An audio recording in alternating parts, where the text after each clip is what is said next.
پیاری بہنوں، حیض اللہ کی طرف سے ایک فطری عمل ہے، اس میں شرمندگی نہیں بلکہ صبر اور شکر ہے۔ رمضان میں اگر روزے اور نماز سے رکی بھی ہیں تو ذکر، دعا اور نیک نیت سے آپ اللہ کے بہت قریب ہو سکتی ہیں۔ رمضان المبارک رحمتوں اور برکتوں کا مہینہ ہے، لیکن جب خواتین کو اس مبارک مہینے میں پیریڈز یعنی حیض آ جائے تو ان کے دل میں بہت سے سوالات پیدا ہوتے ہیں کہ کیا روزہ رکھ سکتے ہیں، کیا نماز پڑھ سکتے ہیں یا کون سی عبادت کر سکتے ہیں۔ کبھی یہ نہ سوچیں کہ میں رمضان میں پیریڈز آنے کی وجہ سے پیچھے رہ گئی ہوں۔ اللہ تعالیٰ نیت دیکھتے ہیں۔ اگر آپ کا دل عبادت کو چاہ رہا ہے تو اللہ آپ کو اجر عطا فرمائیں گے۔ یاد رکھیں، اللہ تعالیٰ کسی کو اس کی طاقت سے زیادہ تکلیف نہیں دیتے۔ اگر رمضان میں پیریڈز آ جائیں تو کیا کریں یا پیریڈز کے دوران رمضان کیسے گزاریں؟ تو دیکھیں، رمضان المبارک رحمتوں، برکتوں اور مغفرت کا مہینہ ہے۔ ہر مسلمان کی خواہش ہوتی ہے کہ وہ اس مہینے کی ایک ایک گھڑی عبادت میں گزارے، لیکن بعض اوقات خواتین کو رمضان میں پیریڈز آ جاتے ہیں اور وہ سوچتی ہیں کہ اب ہم کیا کریں، کیا ہم عبادت سے محروم ہو گئے؟ تو سب سے پہلے یہ بات سمجھ لیں کہ حیض ایک فطری عمل ہے جو اللہ تعالیٰ نے عورت کی تخلیق میں رکھا ہے۔ یہ کوئی گناہ یا کمی نہیں بلکہ اللہ کی حکمت ہے۔ کیا پیریڈز میں روزہ رکھ سکتے ہیں؟ تو نہیں، پیریڈز کے دوران عورت پر روزہ رکھنا منع ہے اور بعد میں ان روزوں کی قضا رکھنی ہوتی ہے۔ یہ بات ہمیں ام المومنین حضرت عائشہ رضی اللہ تعالیٰ عنہ کی حدیث سے معلوم ہوتی ہے کہ نبی کریم حضرت محمد صلی اللہ علیہ وسلم کے زمانے میں جب ہمیں حیض آتا تھا تو ہمیں روزوں کی قضا کا حکم دیا جاتا تھا، لیکن نماز کی قضا کا حکم نہیں دیا جاتا تھا۔ اس سے معلوم ہوا کہ یہ اللہ کا حکم ہے اور اس میں کوئی گناہ نہیں۔ پیریڈز میں کون سی عبادت کر سکتے ہیں؟ اگرچہ نماز اور روزہ نہیں رکھ سکتی لیکن رمضان کی برکتوں سے محروم نہیں ہوتی ہیں۔ آپ یہ عبادات کر سکتی ہیں۔ نمبر 1، ذکر و اذکار کر سکتی ہیں، جس میں سبحان اللہ، الحمدللہ، اللہ اکبر، استغفار، درود شریف۔ ذکر کے لیے پاک ہونا شرط نہیں، اس لیے جتنا چاہیں آپ اللہ کو یاد کریں، دعا مانگیں۔ رمضان دعا کی قبولیت کا مہینہ ہے۔ آپ رو رو کر اللہ سے مانگ سکتی ہیں، خاص طور پر مغفرت، رزق، اولاد کی بہتری، گھر کی خوشحالی، یہ سب دعائیں مانگ سکتی ہیں۔ نمبر 3، قرآن سننا۔ اگرچہ ہاتھ لگا کر قرآن نہیں پڑھ سکتی، اس میں اختلاف ہے، لیکن موبائل یا کسی اور ذریعے سے قرآن سن سکتی ہیں۔ نمبر 4، دینی کتابیں پڑھنا، یعنی اسلامی مضامین، سیرت نبوی صلی اللہ علیہ وسلم یا تفسیر پڑھ سکتی ہیں۔ نمبر 5، صدقہ خیرات کر سکتی ہیں۔ رمضان میں صدقہ دینا بہت بڑا اجر رکھتا ہے، تھوڑا سا بھی دیں تو نیت سے بڑا اجر ملتا ہے۔ نمبر 6، گھر کے کام کو بھی عبادت بنائیں۔ اگر نیت کریں کہ میں افطار اور سحری اس نیت سے بنا رہی ہوں کہ گھر والے آرام سے عبادت کر سکیں تو یہ بھی عبادت بن جاتا ہے۔ کیا تراویح پڑھ سکتے ہیں؟ تو پیریڈز کے دوران نماز اور تراویح نہیں پڑھ سکتے، لیکن تراویح سن سکتے ہیں۔ اگر گھر میں تراویح ہو رہی ہو تو دل سے اس میں شریک رہیں۔ حیض اللہ کی طرف سے فطری نظام ہے، یہ کوئی گناہ یا ناپاکی نہیں بلکہ ایک جسمانی حالت ہے۔ اسلام نے عورت کو آسانی دی ہے، سختی نہیں۔ رمضان میں اگر حیض آ جائے تو دل میں افسوس نہ کریں بلکہ سمجھیں کہ یہ بھی اللہ کی طرف سے رخصت ہے اور رخصت کو قبول کرنا بھی عبادت ہے۔ اس کے علاوہ بھی کچھ ایسی چھوٹی چھوٹی باتیں ہیں جن کو اپنا کر کے پیریڈز میں اپنے رمضان کو اچھے سے گزار سکتے ہیں، جیسا کہ نیت درست رکھیں کہ یا اللہ میں تیری رضا کے لیے یہ سب کر رہی ہوں۔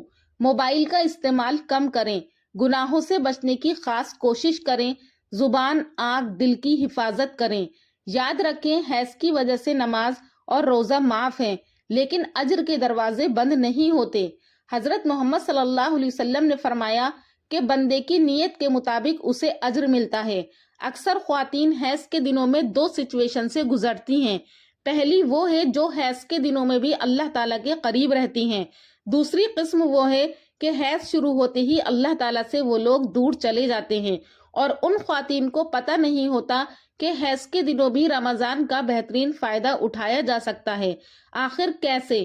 ان اوقات میں بھی اللہ کے قریب رہا جا سکتا ہے۔ آج ہم حیض کے متعلق کچھ اہم احکامات دیکھیں گے اور ساتھ ہی ان دنوں میں بھی رمضان کا بہترین فائدہ کیسے اٹھایا جائے یہ بھی سیکھیں گے انشاءاللہ۔ بخاری شریف کی پہلی حدیث یہ ہے کہ اعمال کا دار و مدار نیت پر ہے، یعنی اگر خواتین کی نیت یہ ہو کہ حیض کے دوران روزے نہ رکھ کر بھی میں اللہ تعالیٰ کا حکم مان رہی ہوں تو ان کو اس خیال پر بھی اجر ملے گا انشاءاللہ۔ نیت خالص اللہ کے لیے ہو، خواہ کام کتنا چھوٹا کیوں نہ ہو، جیسے صاف صفائی، کھانا بنانا، افطار، سحری، بچوں کو تیار کرنا، والدین کو دوا دینا۔ اگر صرف نیت درست ہو تو انسان بہت سی نیکیاں کمانا یعنی اکٹھا کر لیتا ہے۔ گھر کے کاموں کے وقت بھی نیت درست رکھے، ہر کام کے پیچھے مقصد ہو اللہ کو راضی کرنا۔ مثال سے سمجھتے ہیں کہ ایک عورت اپنے گھر والوں کے لیے افطار پکاتی ہے، کھانے تیار کرتی ہے، بظاہر تو روزے کا کام ہے، لیکن اگر نیت درست ہو جائے تو یہ کام بھی اللہ کے یہاں بے انتہا اجر کا باعث ہے۔ حائضہ عورت کے لیے نفلی اور فرضی روزہ رکھنا حرام ہے، اور اگر رکھے تو اس کا روزہ صحیح نہیں ہوگا، لیکن فرض روزے کی قضا ادا کرنی ہوگی، اور ان روزوں کی قضا حیض کے بعد روزے رکھ کر پورے کرنے ہوں گے۔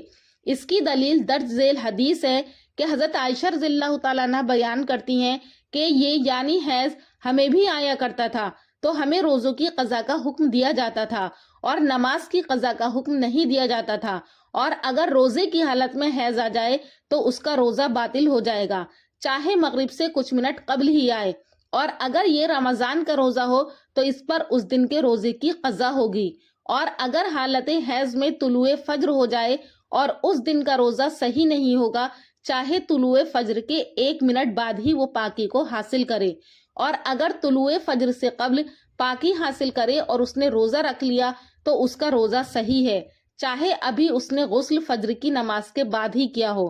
اس جنبی شخص کی طرح جس نے روزے کی نیت جنبی حالت میں کی ہو اور غسل طلوع فجر کے بعد کر لیا تو اس کا روزہ صحیح ہوگا۔ مومن پر واجب ہے کہ وہ اللہ تعالیٰ کے احکام کو مانتے ہوئے اپنے سر کو جھکائے، اگرچہ اسے اس کی حکمت نہ بھی معلوم ہو، بلکہ اسے تو صرف یہی کافی ہے کہ یہ اللہ تعالیٰ اور اس کے رسول صلی اللہ علیہ وسلم کا حکم ہے۔ پہلی صورت کوئی کام کرنے کا حکم ہو تو فوراً لبیک کہے، دوسری صورت کسی کام سے رکنے کو کہا جائے تو فوراً رک جائے، چونکہ دونوں صورتوں کا مقصد اللہ کو راضی کرنا ہے، دونوں ہی عبادت ہیں۔ رمضان میں روزے رکھنا عبادت ہے، لیکن ساتھ ہی حیض کے دنوں میں خود کو ان کاموں سے روک لینا جن سے اللہ کے رسول صلی اللہ علیہ وسلم نے منع فرمایا وہ بھی عبادت ہے۔ اور یہ بات ہمیں یاد رکھنی ہے کہ کچھ خواتین تو حیض کے دوران خود کو دیگر نیکی حاصل کرنے والوں میں مصروف رکھتی ہیں، مثلاً حسن اخلاق اپنانا، باوضو رہنے کی کوشش کرنا، صبح شام کے اذکار کی پابندی کرنا وغیرہ، اور کچھ عورتیں حیض کے دنوں میں نیکیاں چھوڑ کر برائی کی طرف متوجہ ہو جاتی ہیں، مثلاً گانے سننا، ڈرامے یا موویز دیکھ کر دن گزارنا، دعائیں کرنا بھی چھوڑ دیتی ہیں وغیرہ وغیرہ۔ ہماری کوشش ہو کہ ہم ان دنوں میں برائی کی طرف متوجہ نہ ہو جائیں، دعائیں کثرت سے کرنی ہے، یعنی ان دنوں میں بھی ہمیں نیکیاں اکٹھا کرنی ہے، اپنی نیت درست کرنی ہے۔ انسان جب خالی رہتا ہے تو اس پر منفی خیالات کا غلبہ زیادہ آتا ہے، اس لیے کوشش کریں کہ خود کو مصروف رکھیں، گھر کے کاموں میں، قرآن کی تلاوت سننے میں، کسی کی مدد کرنے میں، ذکر و اذکار میں، دعاؤں میں، توبہ استغفار میں، علم حاصل کرنے میں وغیرہ وغیرہ۔ ضروری نہیں یہ مصروفیات کوئی بہت بڑی ہوں، بلکہ آپ اپنی پسند کی سادہ سے کام بھی کر سکتی ہیں، جیسے پودوں میں پانی دینا، اپنی پسندیدہ کتاب